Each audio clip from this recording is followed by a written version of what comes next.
ಸ್ನೇಹಿತರೆ, ಮೀಡಿಯಾ ಮಾಸ್ಟರ್ಸ್ಗೆ ಸ್ವಾಗತ ಸುಸ್ವಾಗತ. ಗೆಳೆಯರೆ, ರಾಜ್ಯದಲ್ಲಿ ವರುಣನ ಆರ್ಭಟ ಮುಂದುವರೆದಿದೆ. ಸ್ವಲ್ಪ ಬಿಡುವು ಕೊಟ್ಟಂತೆ ಮಾಡಿದ್ದ ಮಳೆ ಮತ್ತೆ ಜೋರಾಗ್ತಾ ಇದೆ. ನದಿಗಳು ಅಪಾಯದ ಮಟ್ಟವನ್ನು ಮೀರ್ತಾ ಇವೆ. ರಾಜ್ಯದ ಬಹುತೇಕ ಜಲಾಶಯಗಳು ಭರ್ತಿಯಾಗುವ ಹಂತಕ್ಕೆ ಬಂದಿವೆ. ಜುಲೈ 1ನೇ ತಾರೀಕು ನೀರಿಲ್ಲದೆ ಸೊರಗಿದ ಹಾಗೆ ಕಂಡು ಬರ್ತಾ ಇದ್ದ ಡ್ಯಾಮುಗಳೆಲ್ಲ ಈಗ ತುಂಬಿ ತುಳುಕ್ತಾ ಇವೆ. ಕೃಷ್ಣ, ಕಾವೇರಿ, ನೇತ್ರಾವತಿ, ಹೇಮಾವತಿ, ತುಂಗಭದ್ರಾ, ಕಬಿನಿ ನದಿಗಳು ಉಕ್ಕೇರಿವೆ. ಹೀಗಾಗಿ ರಾಜ್ಯದ ಪಶ್ಚಿಮ ಘಟ್ಟಗಳಲ್ಲಿ ಸಾಗುವ ಮಾರ್ಗಗಳು ಈಗ ಅಪಾಯಕ್ಕೆ ತುತ್ತಾಗಿದ್ದು, ಚಾರ್ಮಾಡಿ ಘಾಟಲ್ಲಿ ಆಗುಂಬೆ ಘಾಟಿ ರಸ್ತೆಯಲ್ಲಿ ಸಮಸ್ಯೆ ಉಂಟಾಗ್ತಾ ಇದೆ. ಗುಂಡ್ಲುಪೇಟೆ, ವೈನಾಡು ರಸ್ತೆಗಳಲ್ಲಿ ನೀರು ತುಂಬಿಕೊಂಡಿದೆ. ಕೊಡಗಿನ ಸಾಕಷ್ಟು ರಸ್ತೆಗಳ ಮೇಲೆ ನೀರು ಹರಿತಾ ಇದೆ. ಹೀಗಾಗಿ ವೀಕೆಂಡ್ ಅಂತ ಆ ಕಡೆ ಹೋಗುವವರು ಸ್ವಲ್ಪ ಎಚ್ಚರದಿಂದ ಇರಿ. ಪ್ರಕೃತಿ ಮುನಿಸ್ಕೊಂಡಿದೆ. ಇಂಥ ಸಂದರ್ಭದಲ್ಲಿ ಅದಕ್ಕೆ ಸವಾಲೆಸೆಯುವ ಕೆಲಸವನ್ನ ಯಾವುದೇ ಕಾರಣಕ್ಕೂ ಮಾಡೋದಕ್ಕೆ ಹೋಗಬೇಡಿ. ಮಳೆ ನಿಂತು ಸ್ವಲ್ಪ ವಾತಾವರಣ ಶಾಂತವಾಗುವವರೆಗೆ ಮಲೆನಾಡು, ಕಾಡು, ಪರ್ವತ ಪ್ರದೇಶಗಳಿಗೆ ನಿಮ್ಮ ಪ್ರವಾಸಗಳೇನಾದರೂ ಇದ್ರೆ ಅವುಗಳನ್ನ ಮುಂದೂಡಿ. ಹಾಗಾದ್ರೆ ರಾಜ್ಯದಲ್ಲಿ ಮಳೆ ಅನ್ನೋದು ಹೇಗಿದೆ, ಜಲಾಶಯಗಳ ಪರಿಸ್ಥಿತಿ ಏನು, ಎಲ್ಲೆಲ್ಲಿ ಸಮಸ್ಯೆಗಳು ಉಂಟಾಗ್ತಾ ಇವೆ ಅನ್ನೋದ್ರ ಬಗ್ಗೆ ಒಂದಷ್ಟು ಮಾಹಿತಿಯನ್ನ ನಾವಿಲ್ಲಿ ನೋಡ್ಬಿಡೋಣ.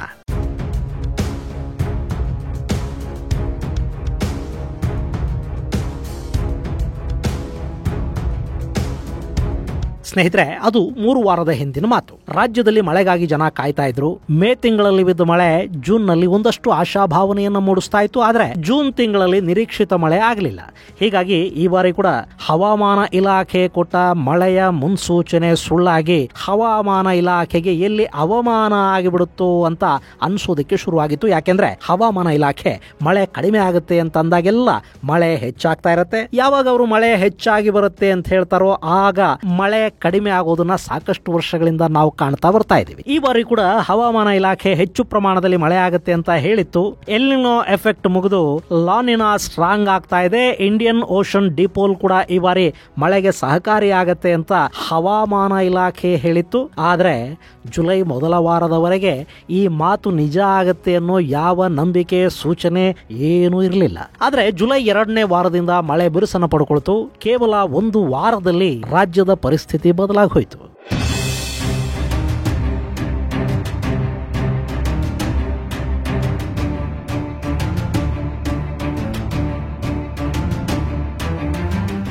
ನಿಮಗೆ ನೆನಪಿರಬೇಕು, ಜುಲೈ 12ನೇ ತಾರೀಕು ಕಾವೇರಿ ನದಿಯಲ್ಲಿ 1 TMC ಯಷ್ಟು ನೀರನ್ನ ತಮಿಳುನಾಡಿಗೆ ಬಿಡಿ ಅಂತ ನೀರು ನಿರ್ವಹಣಾ ಪ್ರಾಧಿಕಾರ ಆದೇಶವನ್ನು ಕೊಡ್ತು.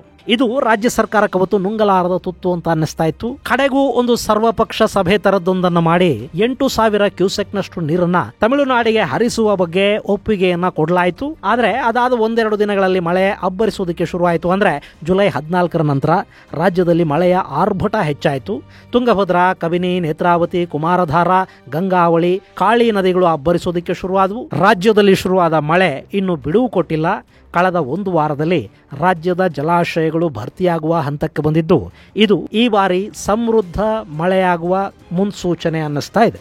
ಮಳೆ ಹಾಗೂ ನೀರಾವರಿ ವಿಷಯ ಅಂತ ಬಂದಾಗ ರಾಜ್ಯದಲ್ಲಿ 3 ನದಿ ಪಾತ್ರಗಳನ್ನು ನಾವು ಸೂಕ್ಷ್ಮವಾಗಿ ಗಮನಿಸಬೇಕು. ಅದರಲ್ಲಿ ಒಂದು ಕಾವೇರಿ, 2ನೇಯದ್ದು ತುಂಗಭದ್ರಾ, 3ನೇಯದ್ದು ಕೃಷ್ಣ. ಸಾಮಾನ್ಯವಾಗಿ ಕೃಷ್ಣಾ ನದಿಯಲ್ಲಿ ನೀರಿಗೆ ಸಮಸ್ಯೆ ಆಗೋದಿಲ್ಲ. ಯಾಕೆಂದ್ರೆ ಕೃಷ್ಣೆಯ ಹರಿವು ಮಹಾರಾಷ್ಟ್ರದಲ್ಲಿ ಶುರು ಆಗುತ್ತೆ. ಅಲ್ಲಿ ಪ್ರತಿ ವರ್ಷ ಸಾಕಷ್ಟು ಪ್ರಮಾಣದಲ್ಲಿ ಮಳೆ ಆಗ್ತಾ ಇರೋದ್ರಿಂದ ಕೃಷ್ಣಾ ನದಿಯಲ್ಲಿ ನೀರು ಕಡಿಮೆ ಆಯ್ತು ಅಂತ ಅನ್ನಿಸಬಹುದೇ ಹೊರತು ನೀರಿಗಾಗಿ ಬರ ಬಂತು ಅನ್ನೋ ಹಾಗಿಲ್ಲ. ಈ ವರ್ಷ ಕೂಡ ಕೃಷ್ಣಾ ನದಿಯಲ್ಲಿ ಭರಪೂರ ನೀರು ಹರಿದು ಬರ್ತಾ ಇದೆ. ಮಹಾರಾಷ್ಟ್ರದ ಕೊಂಕಣ ಹಾಗೂ ಪಶ್ಚಿಮ ಘಟ್ಟಗಳಲ್ಲಿ ಭಾರಿ ಪ್ರಮಾಣದಲ್ಲಿ ಮಳೆ ಆಗ್ತಾ ಇರೋದ್ರಿಂದ ಕೃಷ್ಣಾ ನದಿಗೆ ಹೆಚ್ಚಿನ ಪ್ರಮಾಣದಲ್ಲಿ ನೀರು ಹರಿದು ಬರ್ತಾ ಇದೆ. ಇನ್ನು ಕೊಯ್ನಾ ಜಲಾಶಯ ಒಂದು ತುಂಬಿ ಬಿಟ್ರೆ ಅಲ್ಲಿಂದ ಕೂಡ ನೀರನ್ನ ಹೊರಗೆ ಬಿಡೋದಕ್ಕೆ ಶುರು ಮಾಡ್ತಾರೆ. ಆ ನೀರು ಕೂಡ ಕೃಷ್ಣಾ ನದಿಯನ್ನ ಸೇರುತ್ತೆ. ಸದ್ಯದ ಮಟ್ಟಿಗೆ ಕೃಷ್ಣಾ ನದಿಗೆ 70,000 ಕ್ಯೂಸೆಕ್ನಷ್ಟು ನೀರು ಹರಿದು ಬರ್ತಾ ಇದೆ. ಮಹಾರಾಷ್ಟ್ರದ ರಾಜಾಪುರ ಬ್ಯಾರೇಜ್ನಿಂದ 46,000 ಕ್ಯೂಸೆಕ್ನಷ್ಟು ನೀರನ್ನ ಹರಿಬಿಡಲಾಗಿದೆ. ಹೀಗಾಗಿ ಆಲಮಟ್ಟಿ ಜಲಾಶಯ ಭರ್ತಿಯಾಗುವತ್ತ ಹೆಜ್ಜೆ ಹಾಕ್ತಾ ಇದೆ. ಇವತ್ತಿನ ಆಲಮಟ್ಟಿಯ ನೀರಿನ ಮಟ್ಟ 517 ಮೀಟರ್ಗಳಷ್ಟಾಗಿದೆ. ಈಗಾಗಲೇ ಜಲಾಶಯದಲ್ಲಿ 97.41 TMC ಯಷ್ಟು ನೀರು ಸಂಗ್ರಹ ಆಗಿದೆ. ಈ ಜಲಾಶಯದಲ್ಲಿ ಒಟ್ಟು 123 TMC ಯಷ್ಟು ನೀರನ್ನ ಶೇಖರಿಸೋದಕ್ಕೆ ಸಾಧ್ಯ ಆಗುತ್ತೆ. ಕೃಷ್ಣಾ ನದಿ ಒಟ್ಟು 2,58,1 948 ಚದರ ಕಿಲೋಮೀಟರ್ನಷ್ಟು ಜಲಾನಯನ ಪ್ರದೇಶವನ್ನು ಹೊಂದಿದ್ದು ಅದರಲ್ಲಿ ಹೆಚ್ಚು ಪ್ರದೇಶ ಕರ್ನಾಟಕದಲ್ಲೇ ಇದೆ. ರಾಜ್ಯದಲ್ಲಿ ಒಟ್ಟು 1,13,271 ಚದರ ಕಿಲೋಮೀಟರ್ನಷ್ಟು ಭೂಮಿ ಕೃಷ್ಣಾ ಜಲಾನಯನ ಪ್ರದೇಶದಲ್ಲಿದೆ. ಕೃಷ್ಣಾ ಜಲಾನಯನ ಪ್ರದೇಶಕ್ಕೆ ತುಂಗಭದ್ರಾ ನದಿ ಕೂಡ ಸೇರೋದ್ರಿಂದ ಕೃಷ್ಣಾ ನದಿ ಕರ್ನಾಟಕದ ಅರ್ಧಕ್ಕಿಂತಲೂ ಹೆಚ್ಚು ಭೂಮಿಯನ್ನ ಹಸಿರಾಗಿಸುತ್ತೆ ಅಂತ ಹೇಳಿದ್ರೆ ತಪ್ಪಾಗೋದಿಲ್ಲ. ಇಂಥ ನದಿ ಈಗ ಭರ್ತಿಯಾಗಿದ್ದು ರೈತರ ಮುಖದಲ್ಲಿ ಸಂತಸ ಮನೆ ಮಾಡಿದೆ. ಕೃಷ್ಣೆಗೆ ಮುಂದಿನ ದಿನಗಳಲ್ಲಿ ಇನ್ನಷ್ಟು ನೀರು ಹರಿದು ಬರುವ ಸಾಧ್ಯತೆ ಕೂಡ ಇದೆ.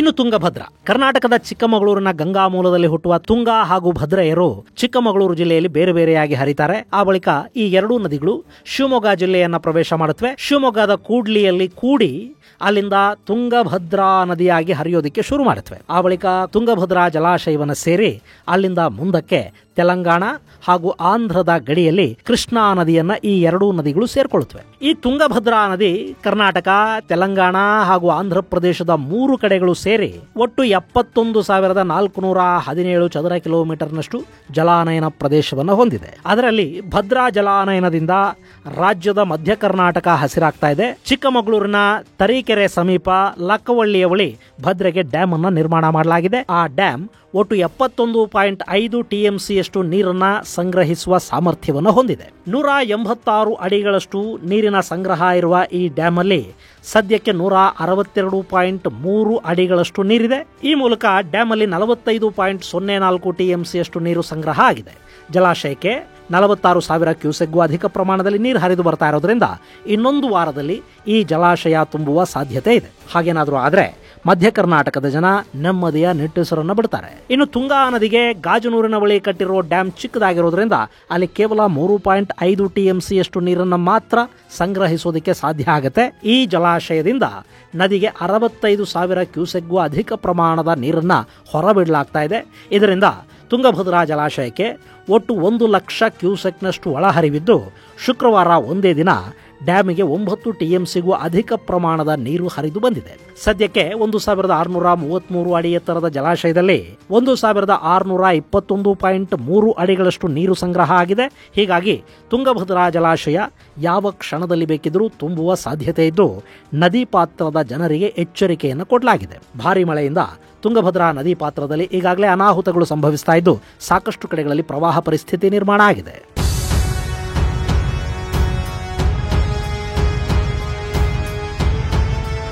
ಇನ್ನು ಕಾವೇರಿ ನದಿ ಜಲಾನಯನ ಪ್ರದೇಶ ಅನ್ನೋದು ಕರ್ನಾಟಕದಲ್ಲಿ ಬಹಳ ಮುಖ್ಯ. ಯಾಕೆಂದ್ರೆ ಈ ಕಾವೇರಿ ನದಿಯಿಂದಲೇ ಬೆಂಗಳೂರಿಗೆ ನೀರನ್ನು ಕೊಡೋದಕ್ಕೆ ಸಾಧ್ಯ ಆಗ್ತಾ ಇದೆ. ಇನ್ನು ಕಾವೇರಿ ಬಗ್ಗೆ ಹೇಳ್ತಾ ಬಂದಾಗೆಲ್ಲ ನಮ್ಮ ಉತ್ತರ ಕರ್ನಾಟಕದ ಮಿತ್ರರು ಬರೀ ಕಾವೇರಿ ಬಗ್ಗೆ ಮಾತ್ರ ಹೇಳ್ತೀರಾ, ಕೃಷ್ಣಾ ನದಿಯ ಬಗ್ಗೆ ಹೆಚ್ಚು ಹೇಳೋದಿಲ್ಲ ಅಂತ ಹೇಳ್ತಾ ಇರ್ತಾರೆ. ಗೆಳೆಯರೆ, ಈ ಬೆಂಗಳೂರು ಇದೆಯಲ್ಲ, ಇಲ್ಲಿ ಬರೀ ಮೈಸೂರು ಕರ್ನಾಟಕದ ಜನ ಮಾತ್ರ ವಾಸ ಮಾಡ್ತಾ ಇಲ್ಲ. ಬೆಂಗಳೂರಲ್ಲಿ ಇವತ್ತು ಕಡಿಮೆ ಅಂದ್ರೂ ಕೂಡ 30%ನಷ್ಟು ಮಧ್ಯ ಕರ್ನಾಟಕ ಮತ್ತು ಉತ್ತರ ಕರ್ನಾಟಕದ ಭಾಗಗಳಿಂದ ಬಂದ ಜನ ವಾಸ ಮಾಡ್ತಾ ಇದ್ದಾರೆ. ನಿಮಗೆ ಗೊತ್ತಿರಲಿ, ಬೆಂಗಳೂರಿನ ಸಾಕಷ್ಟು ಕಚೇರಿಗಳಲ್ಲಿ ಕೆಲಸ ಮಾಡ್ತಾ ಇರೋರಲ್ಲಿ ಬಹುತೇಕರು ಉತ್ತರ ಕರ್ನಾಟಕದವರಿದ್ದಾರೆ. ಇಲ್ಲಿನ ಕಟ್ಟಡ ಕಾರ್ಮಿಕರಿಂದ ಹಿಡಿದು ಸಾಕಷ್ಟು ಕಾರ್ಖಾನೆಗಳಲ್ಲಿ ಉತ್ತರ ಕರ್ನಾಟಕದ ಜನ ಕೆಲಸ ಮಾಡ್ತಾ ಇದ್ದಾರೆ. ವ್ಯಾಪಾರ ವಹಿವಾಟುಗಳನ್ನ ಮಾಡ್ತಾ ಇರೋರಲ್ಲಿ ಉತ್ತರ ಕರ್ನಾಟಕದ ಜನ ಹೆಚ್ಚಿದ್ದಾರೆ. ಹೀಗಾಗಿ ಬೆಂಗಳೂರಿಗೆ ನೀರು ಕೊಡೋದು ಅನ್ನೋದಿದೆಯಲ್ಲ, ಅದು ಬರೀ ಮೈಸೂರು ಕರ್ನಾಟಕದ ಜನಕ್ಕೆ ಮಾತ್ರ ಅಲ್ಲ, ಉತ್ತರ ಕರ್ನಾಟಕದವರಿಗೆ ಹಾಗೆ ಭಾರತದ ನಾನಾ ರಾಜ್ಯಗಳಿಂದ ಬಂದ ಜನಕ್ಕೆ ಕೂಡ ಬೆಂಗಳೂರು ಆಶ್ರಯವನ್ನು ಕೊಟ್ಟಿದೆ. ಹೀಗಾಗಿ ಕಾವೇರಿ ನೀರನ್ನ ಬೆಂಗಳೂರಿಗೆ ಕೊಡ್ತಾರೆ ಅಂದ್ರೆ ಇಲ್ಲಿ ಅದರ ಮೇಲೆ ಇಡೀ ಭಾರತದ ಜನ ಅವಲಂಬಿಸಿದ್ದಾರೆ ಅಂತ ಅರ್ಥ. ಹೀಗಾಗಿ ಬೆಂಗಳೂರಿಗೆ ನೀರಿನ ಸಮಸ್ಯೆ ಆಯಿತು ಅಂದ್ರೆ ಉತ್ತರ ಕರ್ನಾಟಕದವರು ಸೇರಿದ ಹಾಗೆ ಭಾರತದ ನಾನಾ ರಾಜ್ಯಗಳಿಂದ ಬಂದ ಜನ ಕೂಡ ಇಲ್ಲಿ ಸಮಸ್ಯೆಗೀಡಾಗ್ತಾರೆ ಅಂತ ಅರ್ಥ. ಇದರ ಜೊತೆಗೆ ಕಾವೇರಿ ನೀರು ಅಂತ ಬಂದು ಕೂಡಲೇ ಕರ್ನಾಟಕ ಹಾಗೂ ತಮಿಳುನಾಡಿನ ನಡುವೆ ಜಗಳ ಶುರು ಆಗುತ್ತೆ. ಹೀಗಾಗಿ ಕಾವೇರಿಗೆ ಸ್ವಲ್ಪ ಮಹತ್ವ ಹೆಚ್ಚಾಗಿ ಕೊಡ್ತಾ ಇದ್ದೀನಿ ಅಂತ ನಿಮಗೇನಾದ್ರೂ ಅನ್ಸಿದ್ರೆ ದಯವಿಟ್ಟು ಅದನ್ನ ಬೇರೆ ತರ ಅರ್ಥ ಮಾಡ್ಕೊಳ್ಳೋದಿಕ್ ಹೋಗಬೇಡಿ. ಕಾವೇರಿ ಒಂಥರ ಜೀವನದಿಯೂ ಹೌದು, ಸಮಸ್ಯೆಯ ಮೂಲ ಕೂಡ ಹೌದು. ಇನ್ನು ಈ ಬಾರಿ ಕೂಡ ಕಾವೇರಿ ಸ್ವಲ್ಪ ಸಮಸ್ಯೆಗೆ ಕಾರಣ ಆಗತ್ತೆ ಅಂತ ಅಂದ್ಕೊಳ್ಳೋ ಹೊತ್ತಲ್ಲೇ ಮಳೆ ಆ ಸಮಸ್ಯೆಗಳನ್ನ ಪರಿಹಾರ ಮಾಡ್ತಾ ಇದೆ. ಕಾವೇರಿ ಜಲಾನಯನ ಪ್ರದೇಶದಲ್ಲಿ ಭಾರಿ ಮಳೆ ಆಗ್ತಾ ಇದೆ. ಕಾವೇರಿಯ ಉಪನದಿಗಳಾದ ಕಬಿನಿ, ಹಾರಂಗಿ, ಲಕ್ಷ್ಮಣ ತೀರ್ಥ, ಹೇಮಾವತಿ ನದಿಗಳು ತುಂಬಿ ಹರಿತಾ ಇವೆ. ಈಗಾಗಲೇ ಕಬಿನಿ ಜಲಾಶಯ ತುಂಬಿ ಹೋಗಿದ್ದು ಸುಮಾರು 70,000 ಕ್ಯೂಸೆಕ್ನಷ್ಟು ನೀರನ್ನ ಅಲ್ಲಿಂದ ಹೊರಬಿಡ್ತಾ ಇದ್ದಾರೆ. ಆ ನೀರು ತಮಿಳುನಾಡನ್ನು ಸೇರ್ತಾ ಇದೆ. ಹೀಗಾಗಿ ಗಗನಚುಕ್ಕಿ, ಭರಚುಕ್ಕಿ ಜಲಪಾತಗಳು ಕೂಡ ಮೈದುಂಬಿವೆ, ಪ್ರವಾಸಿಗರನ್ನು ಆಕರ್ಷಿಸ್ತಾ ಇವೆ. ಇನ್ನು ಹಾರಂಗಿಯಲ್ಲಿ ಕೂಡ ಒಳಹರಿವಿನ ಪ್ರಮಾಣ ಹೆಚ್ಚಾಗಿದೆ. ಡ್ಯಾಮ್ನಿಂದ ನೀರನ್ನು ನದಿಗೆ ಬಿಡ್ತಾ ಇದ್ದಾರೆ. ಹೇಮಾವತಿಯ ಕತೆ ಕೂಡ ಹೀಗೆ ಇದೆ. ಮೂಡಿಗೆರೆ, ಸಕಲೇಶ್ಪುರ, ಆಲೂರು, ಬೇಲೂರು ಭಾಗಗಳಲ್ಲಿ ಮಳೆ ಹೆಚ್ಚಾಗಿ ಆಗ್ತಾ ಇರೋದ್ರಿಂದ ನದಿಯಲ್ಲಿ ಹರಿವಿನ ಪ್ರಮಾಣ ಕೂಡ ಹೆಚ್ಚಾಗ್ತಾ ಇದೆ. ಈಗಾಗಲೇ 37 TMC ಸಂಗ್ರಹ ಸಾಮರ್ಥ್ಯದ ಗೋರೂರು ಡ್ಯಾಮಲ್ಲಿ 32 TMCಯಷ್ಟು ನೀರು ಸಂಗ್ರಹ ಆಗಿದೆ. ಹೇಮಾವತಿ ಜಲಾಶಯಕ್ಕೆ 40,000 ಕ್ಯೂಸೆಕ್ನಷ್ಟು ನೀರಿನ ಒಳಹರಿವಿದ್ದು ಶನಿವಾರ ಮುಗಿಯೋ ಹೊತ್ತಿಗೆ ಇದು 50,000 ಕ್ಯೂಸೆಕ್ ಅನ್ನ ದಾಟುವ ಸಾಧ್ಯತೆ ಕೂಡ ಇರುತ್ತೆ. ಹೀಗಾಗಿ ಯಾವುದೇ ಕ್ಷಣದಲ್ಲಿ ಡ್ಯಾಮ್ ತುಂಬುವ ಸಾಧ್ಯತೆಗಳಿವೆ ಅಂತ ಹೇಳ್ತಾ ಇದ್ದಾರೆ. ಸೊ ನದಿ ಪಾತ್ರದ ಜನ ಸ್ವಲ್ಪ ಎಚ್ಚರಿಕೆಯಿಂದ ಇಲ್ಲಿ ಕೂಡ ಇರಬೇಕಾಗತ್ತೆ. ತಗ್ಗು ಪ್ರದೇಶದಲ್ಲಿರುವವರು ಸುರಕ್ಷಿತ ಸ್ಥಳಗಳಿಗೆ ಹೋಗಬೇಕು ಅನ್ನೋ ಆದೇಶವನ್ನ ಈಗಾಗಲೇ ಕೊಡಲಾಗಿದೆ. ಗೆಳೆಯರೆ, ಈ ಬಾರಿ ಹೇಮಾವತಿ ಜುಲೈ ತಿಂಗಳಲ್ಲಿ ತುಂಬಿರೋದ್ರಿಂದ ಅಲ್ಲಿ ನೀರು ಬಿಡೋದಕ್ಕೆ ಸಕಲ ಸಿದ್ಧತೆಗಳು ನಡೆದಿವೆ. ಹಾಗೆ ಸದ್ಯಕ್ಕೆ ಕಬಿನಿಯಿಂದ ತಮಿಳುನಾಡಿಗೆ ಅಪಾರ ಪ್ರಮಾಣದ ನೀರು ಹರಿದು ಹೋಗ್ತಾ ಇದೆ. ಈಗ ಹೇಮಾವತಿಯಿಂದ ತುಮಕೂರಿಗೆ ಬಿಡಬೇಕಾದ 24 TMCಯಷ್ಟು ನೀರನ್ನ ಸಂಪೂರ್ಣವಾಗಿ ಬಿಟ್ಟುಬಿಟ್ರೆ ಅಟ್ಲೀಸ್ಟ್ ಆ ಭಾಗದ ಕೆರೆಗಳನ್ನ ಸಂಪೂರ್ಣವಾಗಿ ತುಂಬಿಸೋದಕ್ಕೆ ಸಾಧ್ಯ ಆಗುತ್ತೆ. ಯಾಕೆಂದ್ರೆ ಕಳೆದ ವರ್ಷ ತುಮಕೂರು ಜಿಲ್ಲೆ ನೀರಿನ ಅಭಾವಕ್ಕೆ ತುತ್ತಾಗಿತ್ತು. ಅಲ್ಲಿನ ಸಾಕಷ್ಟು ಭಾಗಗಳಲ್ಲಿ ಬೋರುಗಳು ಬತ್ತಿ ಹೋಗೋದಕ್ಕೆ ಶುರುವಾಗಿವೆ. ಹೀಗಾಗಿ ಈ ಬಾರಿ ಮಳೆ ಚೆನ್ನಾಗಿ ಆಗ್ತಾ ಇರೋದ್ರ ಜೊತೆಗೆ ಅಲ್ಲಿನ ಕೆರೆಗಳಿಗೆ ನೀರು ಬಿಟ್ಟು ಆ ಕೆರೆಗಳನ್ನ ತುಂಬಿಸಿದ್ರೆ ತುಮಕೂರು ಜಿಲ್ಲೆಯ ಸಾಕಷ್ಟು ಭಾಗಗಳಲ್ಲಿನ ಬೋರ್ವೆಲ್ಗಳಿಗೆ ಮತ್ತೆ ಜೀವ ಬರೋ ಸಾಧ್ಯತೆ ಇರುತ್ತೆ.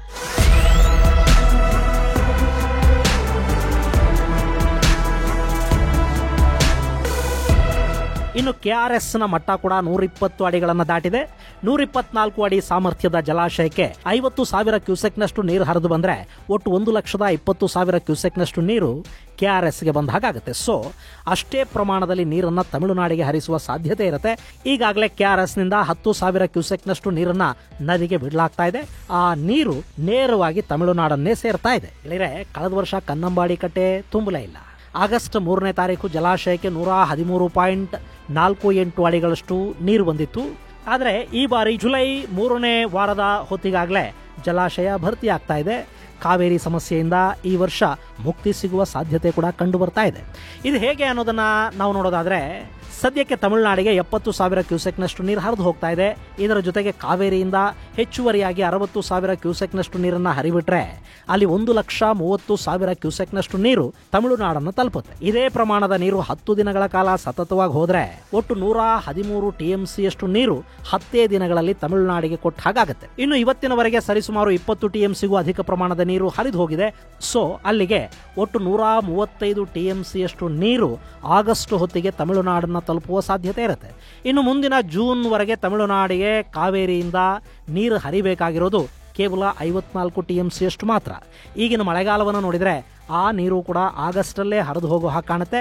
ಆದರೆ ಆಗಸ್ಟ್ನ ನಂತರವೂ ಮಳೆ ಹೀಗೆ ಮುಂದುವರೆದಿದ್ದೇ ಆದಲ್ಲಿ ಈ ಬಾರಿ ಸಾಕಷ್ಟು ಪ್ರಮಾಣದ ನೀರು ಸಮುದ್ರವನ್ನು ಕೂಡ ಸೇರುತ್ತೆ. ಇಂಥ ಮಳೆಯ ಸಂದರ್ಭದಲ್ಲಿ KRSಗೆ ಒಂದು ಬ್ಯಾಲೆನ್ಸಿಂಗ್ ಜಲಾಶಯ ಇದ್ದಿದ್ರೆ ಸರಿಸುಮಾರು 70 TMCಯಷ್ಟು ನೀರನ್ನ ಸಂಗ್ರಹಿಸೋದಕ್ಕೆ ಸಾಧ್ಯ ಆಗಿದ್ರೆ ಅದು ರಾಜ್ಯ ಹಾಗೂ ತಮಿಳುನಾಡಿನ ಕಷ್ಟ ಕಾಲಕ್ಕೆ ಉಪಯೋಗ ಆಗ್ತಾ ಇತ್ತು. ಆದರೆ ತಮಿಳುನಾಡು ಮೇಕೆದಾಟು ಯೋಜನೆಗೆ ವಿರೋಧವನ್ನು ವ್ಯಕ್ತಪಡಿಸ್ತಾ ಇದೆ. ಅಟ್ಲೀಸ್ಟ್ ಈಗಲಾದರೂ ಅವರಿಗೆ ನೀರಿನ ಉಳಿತಾಯದ ಬಗ್ಗೆ ಸ್ವಲ್ಪ ಅರ್ಥ ಆಗಲಿ ಅಂತ ನಾವು ಆಶಿಸೋಣ. ಇನ್ನು KRS ತುಂಬಿದ್ರೆ ಮಂಡ್ಯ, ಮೈಸೂರು, ರಾಮನಗರ, ಬೆಂಗಳೂರಿನ ಜನ ಸಂತೋಷವಾಗಿ ಕುಣಿದಾಡೋದಕ್ಕೆ ಶುರು ಮಾಡ್ತಾರೆ.